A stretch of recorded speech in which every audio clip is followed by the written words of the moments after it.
If this is a ghost agency, it means that this is a ghost government. So this may be a case of a ghost government running a ghost agency.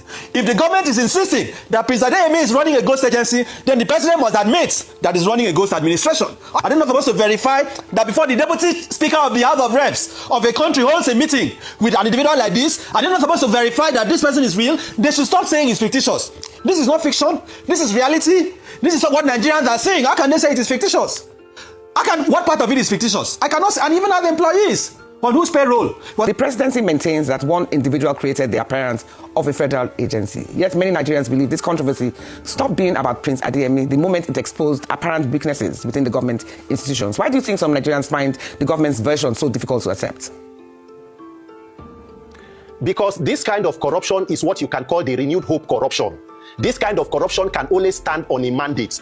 Anti-roots in Nigeria, we always say a government is hijacked by the cabal, the government hijacked by the cabal. The question is, what happens when the government is the cabal or the cartel? Nigeria is in trouble, and every Nigerian must wake up to rescue this country. The entire scandal involving the chief of staff and every other person is here to show you clearly that what we call government in Nigeria is organized criminality. As a people, this government, the Tinubu government, is a scandal because some of the most atrocious, scandalous, and abominable acts are being committed against the Nigerian people and the Nigerian state. Unfortunately, as bad as this one may seem, it is not the worst. This is just the one that has come out in the public. That is why my thoughts and prayers are with all of Nigerians, because we must engage in an operation self-rescue. So let us even for a moment assume that what the presidency is saying, what Mr. Bayo Onanuga is saying is true, that the person is an impostor and the agency is a fictitious one. Anti-roots, an impostor woke up one morning and wanted to open a fraudulent agency. He searched around all agencies across Nigeria and decided that the place I will go is directly under the presidency. You see that what God cannot do does not exist. He did not only stop there, just as the legendary musician Fela Anikulapo Kuti will say, he no finish, bam, he got office location inside Federal Secretariat. From there, he got employed more than 300 staff. This impostor went ahead to get staff even from the office of the Accountant General of the Federation. This impostor was able to access the central bank and open both pound, dollar, and naira accounts, even with all the checks that are there. This impostor was able to host diplomatic events, host diplomats, and even host an investment summit, exchange correspondence with the National Assembly, and was even hosted by the EFCC chairman with an award. And somehow, Antiru, this same impostor was able to host the revered monarch of Ogbomosho, the Kabiyesi of Ogbomosho, and he remained fictitious. But most worrisome is that this impostor was able to smuggle himself into the budget of the country, and that budget was signed by the president even after the Joint Houses Appropriations Committee went through it. What we are supposed to be discussing is exactly how many officers in this government did not pay bribe to get into government. What exactly could be the sharing formula? We are talking about an alleged 48% to be paid from the overhead to start the agency. Anti-root, 48% of 1.3 billion is almost more than 600 million. That is, if this is confirmed, more than 600 million of government allocated money to an agency was supposed to go to an individual or a group of persons. This entire government is a scandal. Every person in Nigeria should be asking the right question, because if you fail to hold them accountable, we have institutionalized corruption. This kind of impostor can only be a renewed hope impostor. Okay, let me ask the next question. If this case ultimately points to wider institutional failures, where should accountability begin? And will Nigerian system truly investigate this case to the end, even if it leads to powerful individuals or institutions? It is unfortunate that we are where we are today. If we say that we want this government to be able to investigate this case to a reasonable conclusion, it is like saying you want to use corruption to fight corruption. The question is, what exactly has been the modus operandi of the government? The government has more political will to fight opposition than political will to fight corruption. And that is why a so-called impostor will pass through all the clearance, all the institutions, and somehow, because even DSS and EFCC are too busy investigating activists or people like myself, that they cannot obtain or know an impostor. If you look at the entire issues of governance, for example, the Ministry of Solid Minerals, do you know that during the Ramadan breakfast, President Tinubu was chiding or making a mockery of the former Vice President Atiku Abubakar? He said they privatized the Delta Steel Company. Is it still working now? They said no. The Ajaokuta Steel Company, is it still working now? They laughed about it and said no. Anti-Roots, do you know that the Ministry of Solid Minerals, as we are speaking, in the 2026 budget, there is more than 6 billion provided for salaries of staff of Ajaokuta Steel Company? Can the federal government of Nigeria come out to tell you exactly who are the staff, where they resume, and how exactly they are operating at the Ajaokuta Steel Company? Have you observed that with all the mineral resources in Nigeria, somehow the Ministry of Solid Minerals operate like a very unpopular ministry? what is going on in such ministries? How many persons in Nigeria will come out to tell you publicly what was demanded for them as bribe to get job offers? How do you get job offers in places like Central Bank, FIRS, Custom, and all of that? Who is deceiving who? So as it is today, if this was a normal society, we will be seeing mass resignations. The chief of staff must step aside so that you cannot be a judge in your own case. Prince Adeyemi is not missing what he continues to mention one person. And somehow, the only person who they said was a witness allegedly died of a fire incident few weeks after this issue, or few days after the news broke out. So what are we saying? Who is investigating who? It is the Nigerian people that have the capacity to put pressure, because this issue of corruption goes to the heart of why Nigeria is struggling today. We do not have a revenue problem, we have a criminality problem. Now, this case has generated more allegations than answers. The president says that Prince Adeyemi is an imposter. Prince Adeyemi says he's exposing corruption at the highest level of the government. And according to public reports, Prince Adeyemi has continued to make public claims about his authority after his release on bail. From a legal standpoint, does his conduct outside the courtroom have any bearing on the way investigators, prosecutors, or ultimately the courts would assess such a case? No, we can't. Regardless. Thank you for having me. We cannot limit this conversation to what may happen in the courtroom. This is a matter of grave public concern, a matter of public interest, a matter that Nigerians will have to express their views and reach a decision on their own conclusion. So it is good that this has come to public light. Mm-hmm. We cannot say, let's just limit it to the courts. The issues that have been raised are issues that underscores the rot in our country. It is rather baffling that this government would claim that it has a ghost agency. Right? Mm-hmm. I want us to frame the issues correctly. The SGF, the federal government, or presidency in quotes, and I will get to this terminology, presidency, so we can interrogate what exactly it means in this context. The federal government, the Bola Tinubu-led administration, is saying that this government has a ghost agency because the government has to own this agency. The ownership of this agency has been established. It is disrespectful. It is nonsensical. It is ridiculous. It is preposterous for anybody to tell Nigerians that a ghost agency was given accommodation at the Federal Secretariat by no less a person than the Secretary to the Government of the Federation, a ghost agency, a fictitious agency, was able to open an account with the CBN.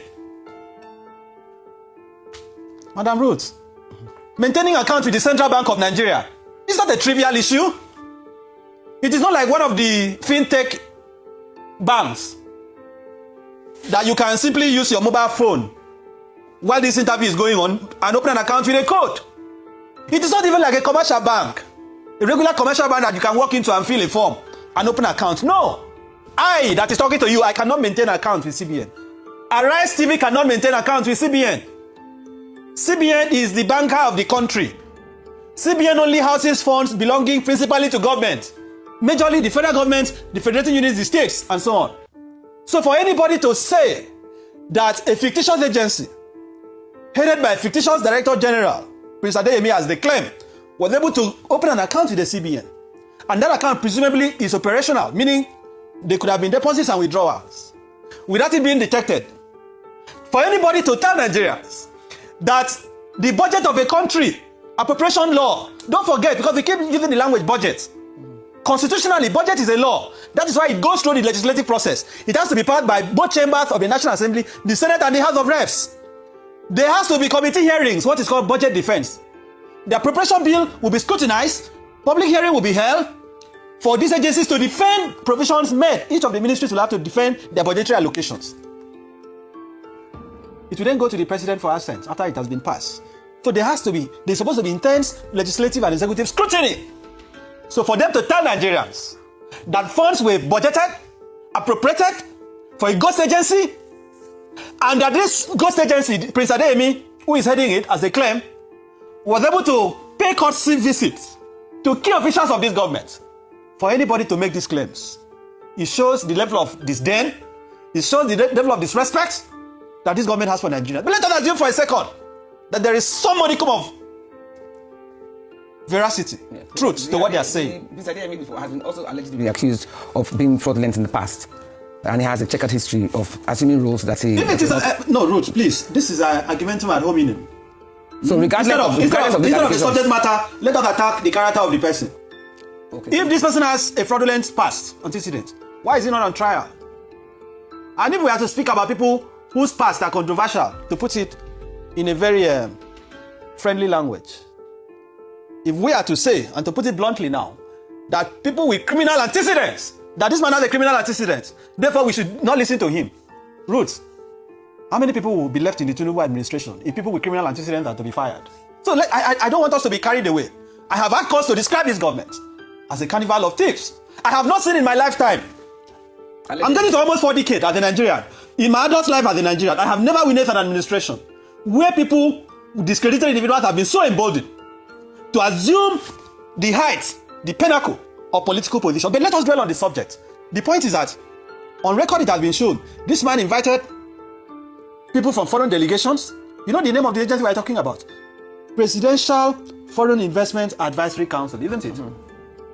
Foreign, meaning it's supposed to interface with people that want to invest in Nigeria. But allegedly, even some of these foreign investors he has approached have also sent letters questioning his authenticity, allegedly. Yes, I'm saying, even if this is correct, the mere fact that this is possible, because they are trying to frame this as if this man existed in the outer space, right?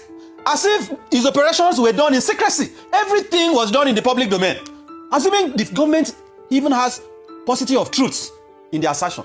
What does this say about the capacity of this administration? Okay. What does this say about the institutional integrity of this administration? How was this possible? They claim that it is the chief of staff to the president that wrote the petition. Was he arrested? Is there a charge against him? Is he undergoing prosecution? When did they realize that it's fraudulent? And they're telling us that the presidency has exonerated the chief of staff. Who is the presidency? It is Femi Gbajabiamila that is the presidency. When we say chief of staff to the president, we are saying this is the engine room of the president. This is the person you speak to before you see the president. He's the one that called Peter Adeyemi out. You have to give him credit for that. I am saying, at what point? Peter Adeyemi has also accused him of bribery, of demanding bribes. Is that not what he's saying? These are counter claims. Allegedly. Yes, they are claims, but I'm saying at what point? Okay, let me ask. At what point was this discovery made? Let me get to Dengue in the house because I want to also hear his perspective on this issue. If Prince Adeyemi insists he was exposing corruption while the government says he was impersonating a public official, can someone accused of fraud legitimately rely on the whistleblower claims as part of their defense, or are those two issues legally independent? No, look, Section 36.5 of the Constitution guarantees the constitutional right to presumption of innocence. This right ignores, on this case, in this particular case, in favor of both Prince Adeyemi and the Chief of Staff to the President. Nobody is convicting them on the basis of these counterclaims.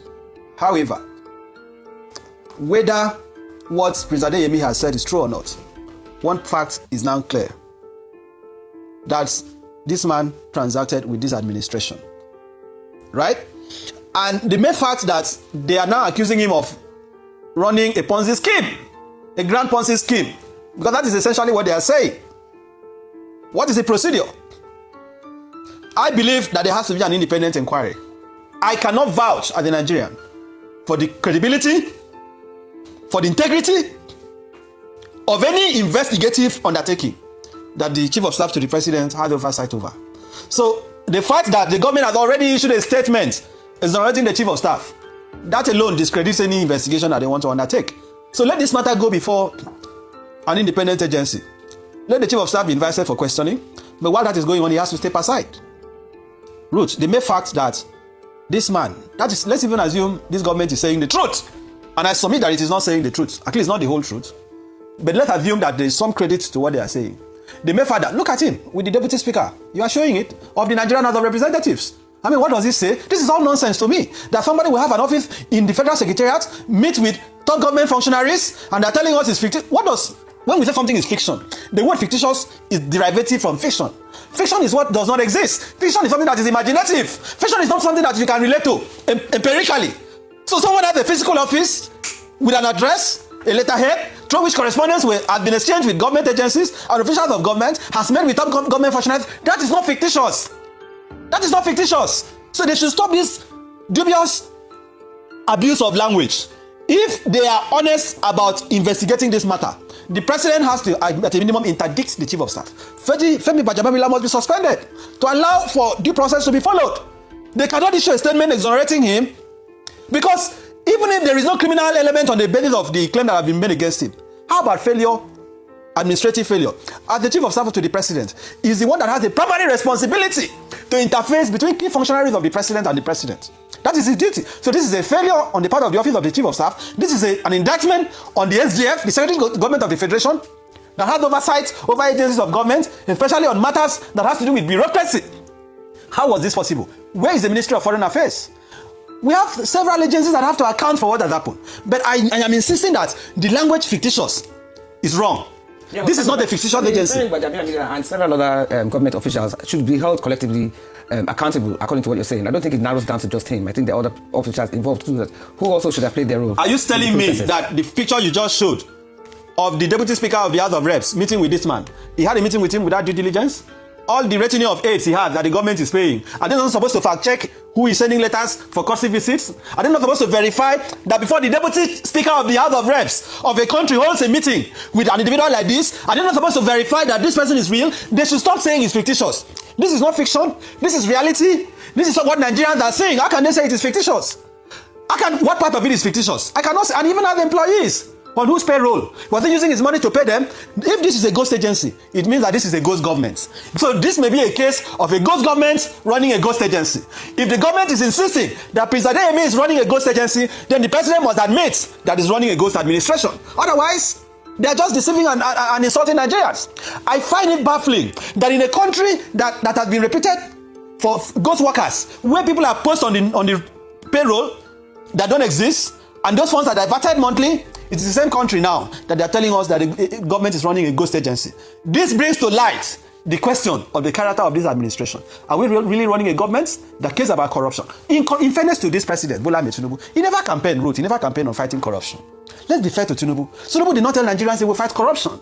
When he was shouting a Milokong, he did not say it is my turn to fight corruption. He did not say it is my time to sanitize the system. This was not part of his electoral promise. What is his role with regardless of well, he's the president. He has that mandate. But I'm telling you, when he was campaigning to seek the mandate of Nigerians, he did not campaign on the basis of fighting corruption. We need Nigeria to renew hope. Yes, we need hope. Let's get back to we have seen the hope now. Kuli akara and roasted corn. They are renewing the hope.